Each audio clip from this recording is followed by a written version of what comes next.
92.7 big FM पर आप सुन रहे हैं यादों का edit box with Nilesh Mishra season 3।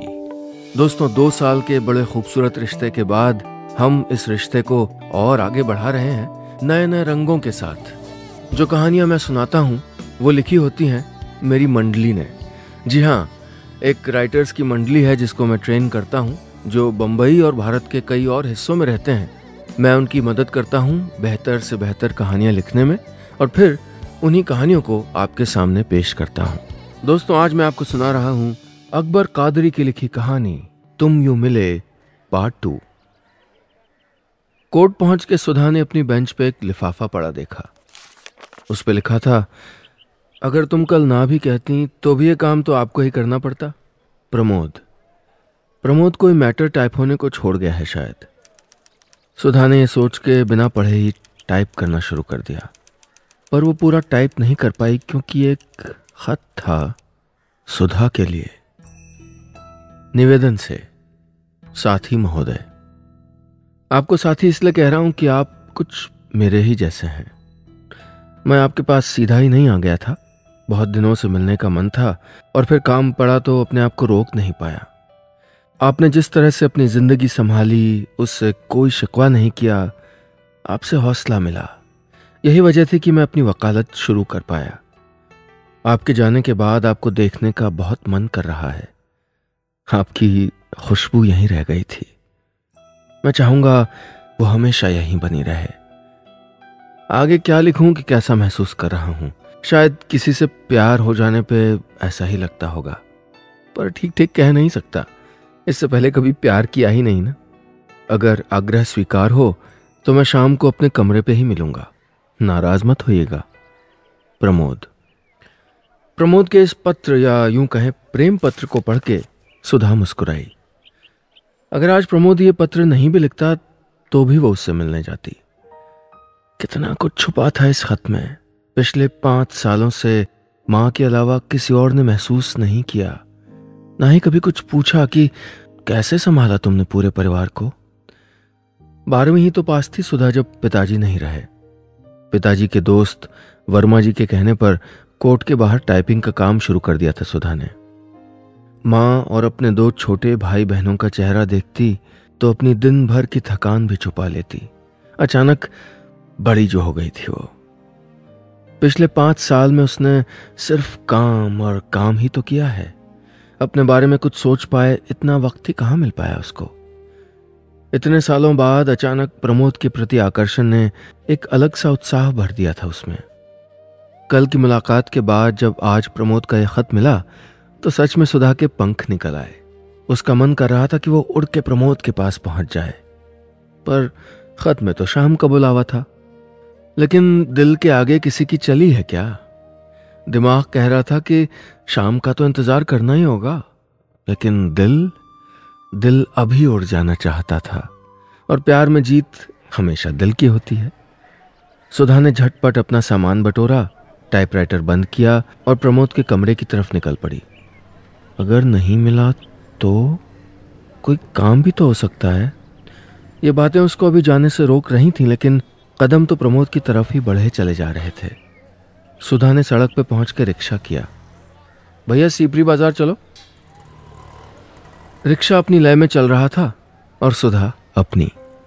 बाजार पहुंच के रिक्शे वाले ने पूछा, बहन जी कहाँ जाना है बाजार में? भैया चलते रहो, बता दूंगी, बस आ गई है।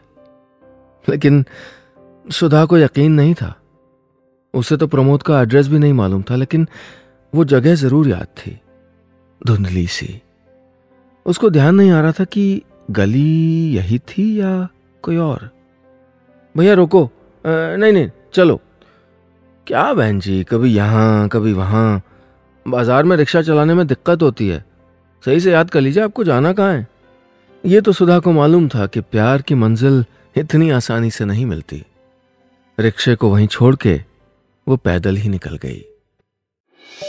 92.7 बिग एफएम पर आप सुन रहे हैं यादों का edit box with Nilesh Mishra season 3।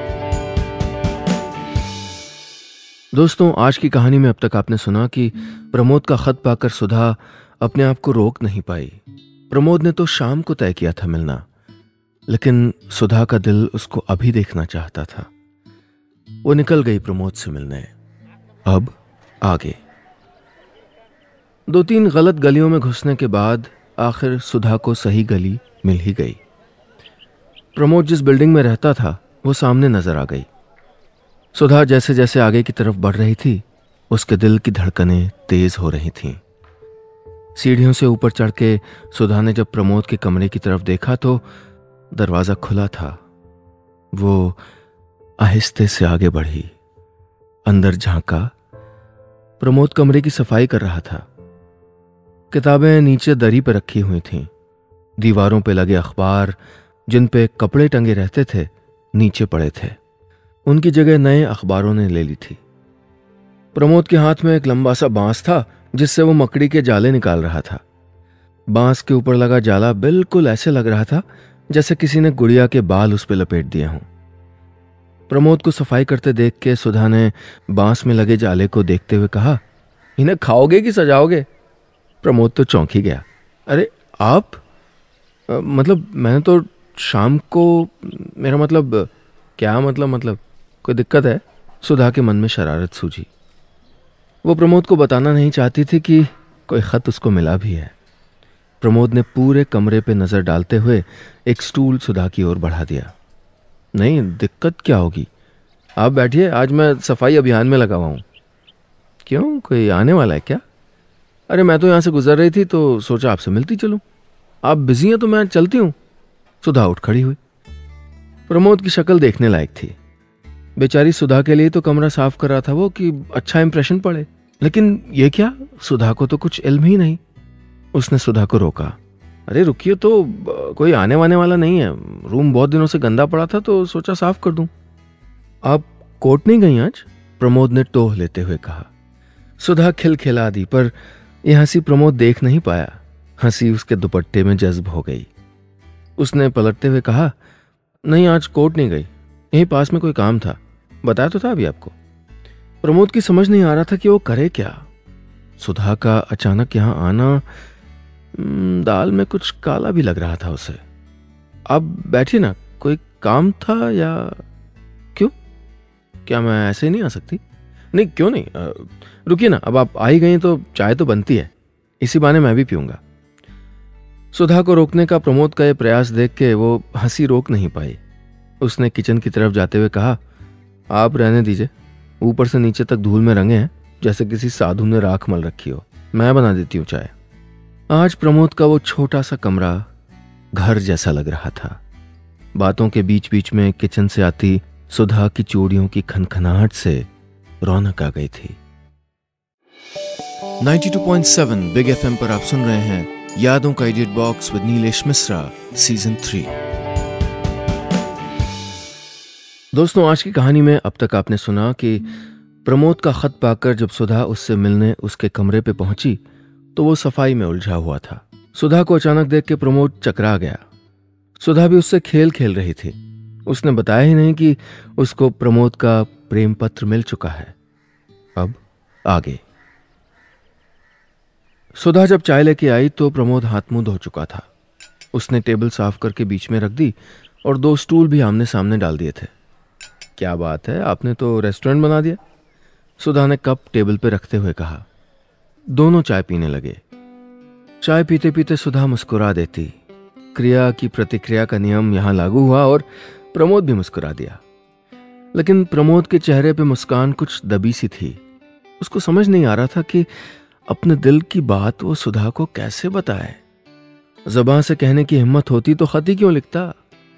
कभी कभी हम मन में जो सोचते हैं वो चेहरे पे उभर आता है। सुधा खूब समझ रही थी उसके मन की हलचल, लेकिन वो कुछ देर और ये खेल जारी रखना चाहती थी।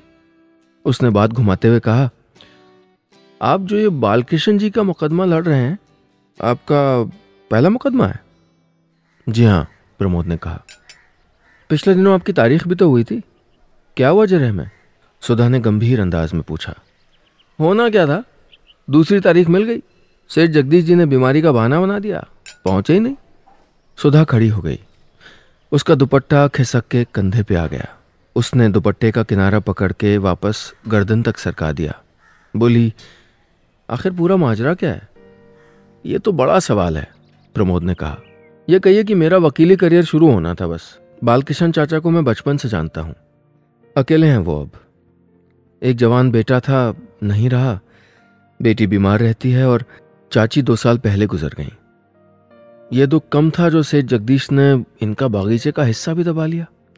भावनाएं और निशानियां रुपए पैसों से बहुत अनमोल होती हैं सुधा। ये कहते कहते प्रमोद बहुत संजीदा हो गया था।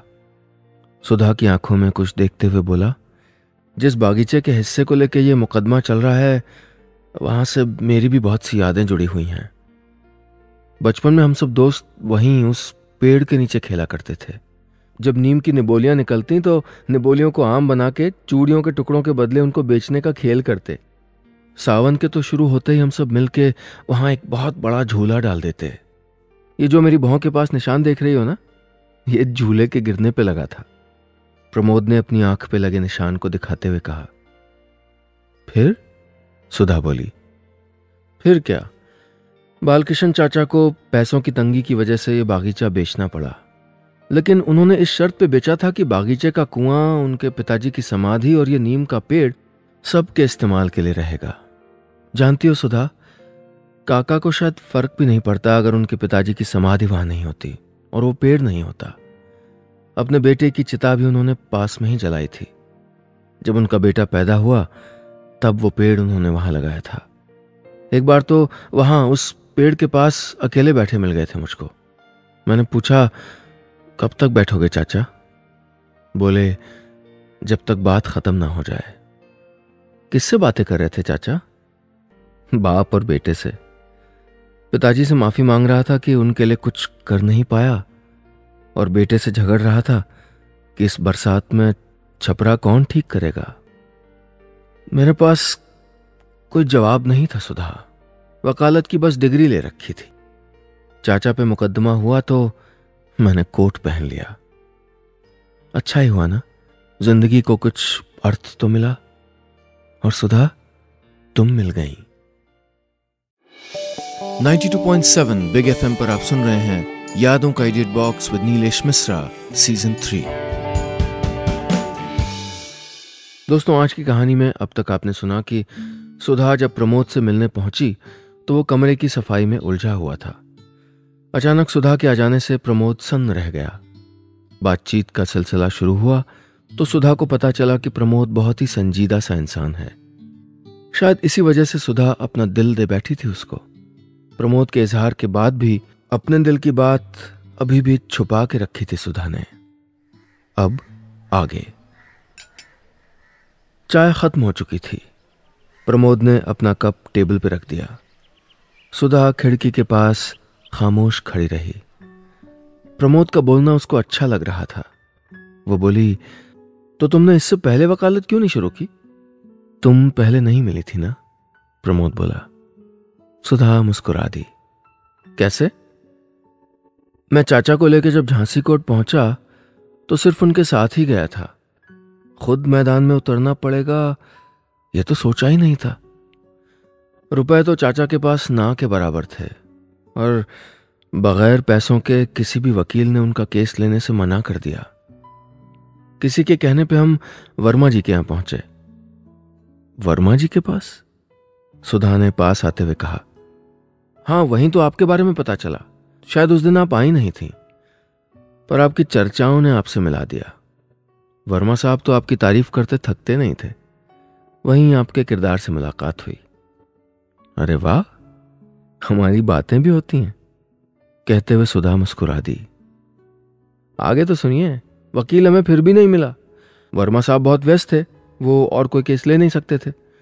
हम जब वापस लौट रहे थे तो मेरे मन में एक सवाल कौंधा कि जिस लड़की को जो आता था, जितना आता था, यानी टाइपिंग, उसने उस गुण को हथियार बनाकर जिंदगी से मुकाबला किया, और बच्चू एक तुम हो कि वकालत करने के बाद भी निठल्लुओं की तरह बैठे हो। ये सब कहते कहते प्रमोद थोड़ा सा नाटकीय हो गया था। वो बोला, फिर अगले दिन आपसे मिलने को जी मचल उठा। भाई, आखिर जिस लड़की ने हमारी जिंदगी में उथल पुथल मचा दी उसको देखना तो बनता था। प्रमोद चल के सुधा के पास खिड़की तक चला आया। बोला, सुधा, तुम काम में ऐसे उलझी रहती थी जैसे कोई मशीन। तुमसे ऐसे ही मिलने का मन नहीं हुआ, कुछ बन के मिला जाए। भाई आखिर इंप्रेशन भी कोई चीज होती है ना। पर सच में उस दिन आपसे प्यार हो गया था। अपनी बेकार पड़ी डिग्री को उस दिन मैंने दराज से निकाला। स्कूल के बहुत से और सर्टिफिकेट भी बाहर निकल आए। एक खूबसूरत जिंदगी आंखों से गुजर गई। स्कूल से ही मैं सोचता था कि पायलट बनूंगा, दूर दूर तक उड़ूंगा। पिताजी के गुजरने के बाद सब सपने ही रह गए। भैया ने आगे का खर्चा नहीं दिया, देते भी कहां से, उनका अपना खुद का बहुत बड़ा परिवार था। फिर तुमने वकालत कैसे की? सुधा ने पूछा। सबसे कम पैसा इसी प्रोफेशनल डिग्री में खर्चा होना था, सो कैसे भी कर ली। लेकिन अभी वकील बनने की नहीं सोची।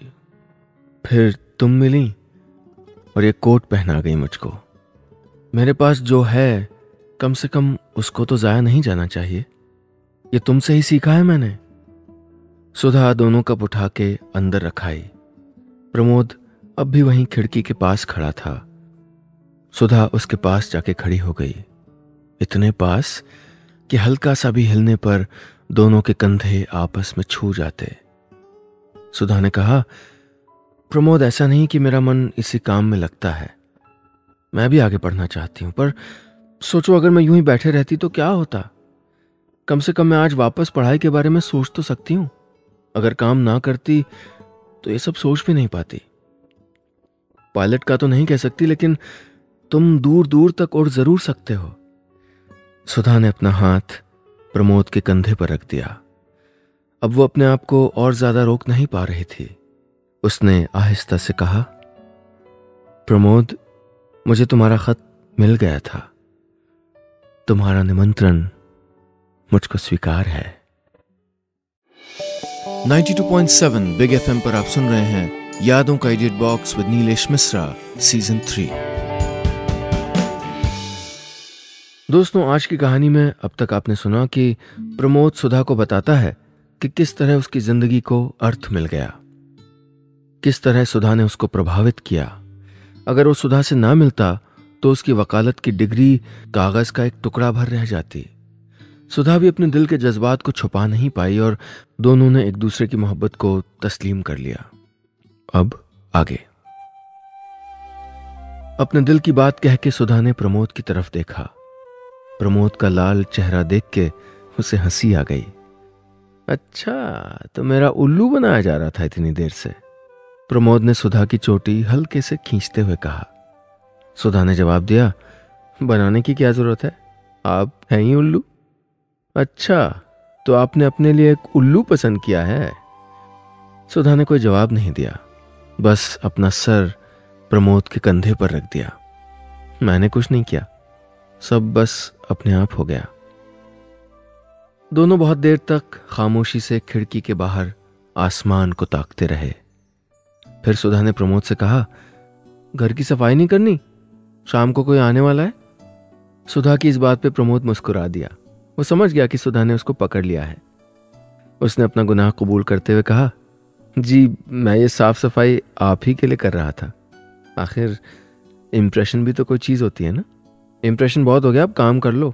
इतना कह के सुधा ने अपना दुपट्टा कमर से कस के बांध लिया और झाड़ू अपने हाथ में लेते हुए कहा, चलिए आप उस तरफ से शुरू कीजिए, यहां से मैं शुरू करती हूँ। चलिए चलिए, मेरा मुंह क्या देख रहे हैं। दोनों बहुत देर तक काम करते रहे। किताबें टेबल पर करीने से लग गईं। अलमारियों में नए अखबार बिछने से चमक आ गई। पानी पीने वाली सुराही के ऊपर एक गिलास उल्टा करके लगा दिया सुधा ने। कपड़ों को खूंटी से उतारते हुए उसने कहा, जो कपड़े पहनने हो वही टांगा करो ना, बाकी तय करके अलमारी में रख दिया करो। प्रमोद चुपचाप वैसा करता गया जैसा सुधा बोलती गई। काम के बीच बीच में सुधा की खनकती चूड़ियां खामोशी को तोड़ती रहीं। सुधा फर्श पे गीले कपड़े से पोछा लगाती तो प्रमोद पानी की बाल्टी खिसका के कपड़ा डुबो के निचोड़ देता। सफाई पूरी करने के बाद सुधा ने दीवार पे लगे शीशे पे कपड़ा फेरा। दाग धब्बे शीशे से साफ हो रहे थे और सुधा का चेहरा साफ दिख रहा था, बिल्कुल वैसे जैसे सुधा के धुंधले मन में प्रमोद का चेहरा साफ दिखाई देने लगा था। कभी कभी प्यार होने के लिए बस एक नजर ही काफी होती है। प्रमोद पे शायद ऐसी ही एक नजर पड़ गई थी, सुधा की। कमरे की सारी चीजें अपनी जगह पहुंची तो जगह निकल आई उस छोटे से कमरे में। एक पुरानी चादर की कई तह बनाकर सुधा ने पायदान बना के दहली पे रख दिया। कितना चमक उठा था वो कमरा। प्रमोद ने अपने ही कमरे को निहारते हुए कहा, सुधा, ये कमरा इतना सुंदर भी लग सकता है, कभी सोचा नहीं था। कमरा नहीं प्रमोद, घर, जहां सब कुछ अपना लगे, जहां किसी भी कोने पे अपना अधिकार हो, वो घर बन जाता है। कमरा तो पराया होता है, किसी सराय की तरह, वहां जहां एक रात गुजारी और चल दिए बिना किसी चीज से रिश्ता बनाए। मतलब? प्रमोद ने पूछा। मतलब हम जहां रहते हैं वहां की हर चीज से एक रिश्ता बन जाता है। वहां की खिड़की से, वहां की दीवारों से, हर उस चीज से जो हमारा साथ देती है। और इन सारे रिश्तों से ही तो घर बनता है प्रमोद। प्रमोद सुधा को देखता रहा, खामोशी से निहारता रहा अपने इस छोटे से घर को। प्यार की खुशबू से भर गया था उसका घर आज। 92.7 बिग एफएम पर आप सुन रहे हैं यादों का edit box with Nilesh Mishra season 3। दोस्तों, आज की कहानी में अब तक आपने सुना कि चाय की चुस्कियों के साथ प्रमोद और सुधा कमरे की सफाई में उलझ गए। जब कमरे का सामान लग गया तो रौनक से भर गया था प्रमोद का कमरा। कुछ ही पलों में उस कमरे ने एक घर की शक्ल ले ली थी। अब आगे। सफाई के बाद प्रमोद का वो छोटा सा कमरा वाकई सुंदर लग रहा था। रौनक महसूस हो रही थी चारों तरफ। सुधा ने खिड़की और खोल दी। वहीं से कमरे को देखते हुए कहा, प्रमोद, कभी महसूस किया कि सफाई के बाद घर थोड़ा ठंडा हो जाता है? ऐसा लगता है जैसे हर कोना, हर चीज आपसे बात करने लगी है। जानती हो सुधा, तुम औरतों के पास एक जादू होता है, स्पर्श का जादू। कोई भी चीज हाथ लगाती हो तो जीने लगती है, वो उसमें सांस आ जाती है। घर में चाहे कुछ भी ना हो फिर भी मां न जाने कहां से चीजें पैदा कर लेती थी। बगैर तेल, बगैर घी के भी खाने में स्वाद डाल देती थी। ये सब स्पर्श का ही तो जादू है सुधा। पुरुष होके बस उस स्पर्श को महसूस किया जा सकता है, उसको पैदा नहीं किया जा सकता। प्रमोद की बातें सुनकर सुधा को लग रहा था कि उसने कोई गलत चुनाव नहीं किया। सुधा ने अपना दुपट्टा कमर से खोल के वापस अपने कंधों पे आधा आधा बांट दिया। प्रमोद के पास आके बोली, अब चलती हूं, देर हो रही है। पर कोर्ट से तो आपने आज छुट्टी कर ली थी। सिर्फ हाफ डे ले लिया था वकील साहब, बाय। सुधा चली गई। जाते जाते उसने कहा था, ध्यान रखना प्रमोद, आज से इस घर का एक कोना मेरा भी है। सुधा के जाने के बाद प्रमोद का कमरा कुछ खामोश हो गया। रात भर प्रमोद सोता जागता रहा। सोते सोते जब भी उसकी आंख खुलती तो सुधा के मुस्कुराए हुए चेहरे को याद करके वो मुस्कुरा देता। उसे लग ही नहीं रहा था कि उसकी और सुधा की मुलाकात को अभी थोड़े ही दिन हुए हैं। वो महसूस कर रहा था जैसे वो सुधा को अरसे से जानता हो। कोर्ट में दोनों मिलते, साथ में खाना खाते और सुधा शाम को उसके साथ चली आती। उसने अपने घर से अलग एक और घर बना लिया था, वो जो उसने प्रमोद के साथ मिलकर बनाया था। प्रमोद खाली समय में सुधा के साथ टाइपिंग में उसकी मदद करता और सुधा उसके मुकदमों में। दोनों ने एक दूसरे की जगह में अपने अपने कोने ढूंढ लिए थे। एक दिन सुधा जब शाम को घर लौट के आई तो वर्मा जी को देख के चौंक गई। अरे सुधा, तुम इतने दिनों से शाम को आई नहीं, इसलिए मैं खुद चला आया। कहाँ बिजी हो भाई? जी बस वो यूं ही। सुधा की तो घिग्गी बन गई। एक पल को उसको लगा कि वर्मा जी क्या सोचेंगे, मां क्या सोचेगी।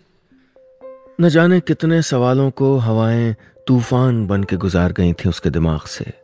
पिताजी के ना होने की कमी बहुत खली थी उसको आज। पिताजी होते तो वो उनसे कह देती कि वो प्रमोद को पसंद करती है, उससे शादी करना चाहती है। मां से क्या कहे, कैसे कहे कि उसका मन भी एक अलग उड़ान के लिए मचल रहा है, अपना घोंसला बनाना चाहता है। लेकिन जिम्मेदारियों ने उसकी जबान पर, उसकी उड़ान पर बेड़ियां डाल दी थीं। वर्मा जी के जाने के बाद मां ने सुधा से कोई सवाल नहीं पूछा, बस इतना कहा, वर्मा जी एक बहुत अच्छा रिश्ता लाए तेरे लिए, उनका कर्ज हम कैसे उतार पाएंगे पता नहीं। सुधा के पैरों तले जमीन खिसक गई। उसको ऐसे लगा जैसे उसका बनाया हुआ वो अपना घर, उसका वो कोना छूटा जा रहा है। मां को उसने कोई जवाब नहीं दिया, बस इतना जरूर सोचा कि कल वो प्रमोद को अपने साथ ले आएगी। आखिर अपनी जिंदगी का फैसला वो खुद करेगी। सुबह जब कोर्ट पहुंची तो प्रमोद का एक और खत मिला। लिखा था, जरूरी काम से घर जा रहा हूं, 2-3 दिन में लौट आऊंगा। सुधा का मन परेशान हो गया। काम खत्म करके जब वो घर के लिए रिक्शे पे बैठी तो अपने आप में खोई हुई थी। रिक्शा रुकने पे अपने आप को प्रमोद के घर के सामने पाया। ये कहां ले आए भैया? सीपरी बाजार, यही तो बताया था आपने। रिक्शे वाले के जवाब देने पे उसको होश आया कि उसने गलती से प्रमोद के घर का पता बता दिया था। उसका मन कर रहा था कि दरवाजे का ताला तोड़ के वो कुछ देर अपने कमरे में गुजार ले। प्रमोद की बहुत याद आ रही थी उसको। घर पहुंची तो मां ने कहा, सुन तू जरा तैयार हो जा, वर्मा जी लड़के के साथ आते ही होंगे। सुधा का माथा झन्ना गया। मां, मुझको नहीं करनी शादी, वर्मा जी से कह दीजिए आप। सुधा का ये रंग देख के मां की हंसी नहीं रुकी, जोर से हंस पड़ी। वर्मा जी प्रमोद के साथ अंदर आ गए। सुधा को छोड़ के सब मुस्कुरा रहे थे। प्रमोद ने आगे बढ़कर मां जी के पैर छू के आशीर्वाद लिया और सुधा से कहा, तुम मुझसे मजे ले सकती हो तो जवाब देना मुझे भी आता है। वर्मा जी ने कोर्ट मैरिज के पेपर्स दोनों के सामने रख दिए। मां की आंखें नम हो आईं और सुधा शर्माई सी मां से सिमटी खड़ी अपने प्रमोद को देख रही थी। बस इतनी सी थी ये कहानी।